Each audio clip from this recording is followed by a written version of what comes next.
Christ the lord. యేసు రక్తమే జయము. మన రక్షకుడు మన విమోచకుడైన యేసుక్రీస్తు పరిశుద్ధ నామములో అందరికీ వందనాలు.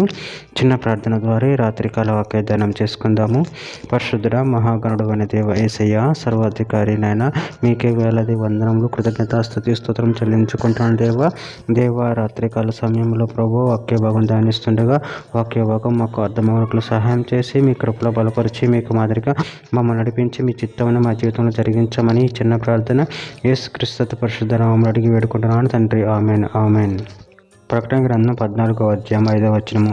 వీరి నోట ఏ అబద్ధమును కనపడలేదు, వీరు అనింద్యులు. ఆమెన్. దేవుడి వాక్య భాగం దీవించును గాక. ప్రభువునందు ప్రియులారా, ఇక్కడ వాక్య భాగంలో గమనించినట్లయితే వీరి నోట ఏ అబద్ధమును కనపడలేదు, వీరు అనింద్యులు. అదేవిధంగా వాక్య భాగంలో గమనించినట్లయితే కీర్తనల గ్రంథం 32వ అధ్యాయం 2వ వచనంలో యెహోవా చేత నిర్దోషిని ఎంచబడిన వాడు, ఆత్మలో కపటం లేనివాడు ధన్యుడు. కీర్తన గ్రంథం 34వ అధ్యాయం 13వ వచనంలో చెడ్డ మాటలు పలకకుండా నీ నాలుకను, కపటమైన మాటలు పలకకుండా నీ పెదవులను కాచుకొనుము. సామెతల గ్రంథం 8వ అధ్యాయం 8వ వచనం నా నోట మాటలన్నీ నీతి కలిగి, వాటిలో మూర్ఖత అయినను కొట్టిలత అయినను లేదు. పేతురు రాసిన మొదటి పత్రిక 3వ అధ్యాయం 10వ వచనం జీవమును ప్రేమించి మంచి దినములు చూడగోరువాడు చెడ్డదాన్ని పలకకుండా తన నాలుకను, కపటపు మాటలు చెప్పకుండా తన పెదవులను కాచుకొనవలెను.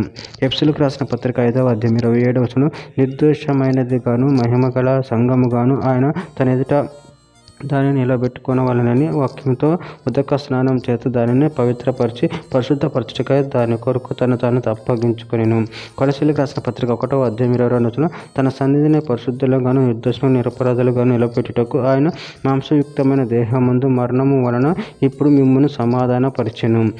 యూదా రాసిన పత్రిక 1వ అధ్యాయం 24-25 వచనంలో త్రొట్టిల్లకుండా మిమ్మల్ని కాపాడుటకును తన మహిమ ఎదుట ఆనందంతో మిమ్మును నిర్దోషులుగా నిలవబెట్టుటకును శక్తిగల మన రక్షకుడైన అద్వితీయ దేవునికి మన ప్రభువైన యేసుక్రీస్తు ద్వారా మహిమయు మహాత్మ్యమును ఆధిపత్యమును అధికారమును యుగములకును పూర్వమును ఇప్పుడును సర్వ యుగములకును కలుగును గాక. ఆమేన్. చివరిగా ఒక మాట. రోమీయులకు రాసిన పత్రిక 8వ అధ్యాయం 4వ వచనం దేవుడు తన సొంత కుమారుని పాప శరీరాకారంతో పంపి ఆయన శరీరమందు పాపమునకు శిక్ష విధించెను. ఆమె. దేవుడి వాక్య భాగం దీవించును కాక. చిన్న ప్రార్థన చేసుకుందాము.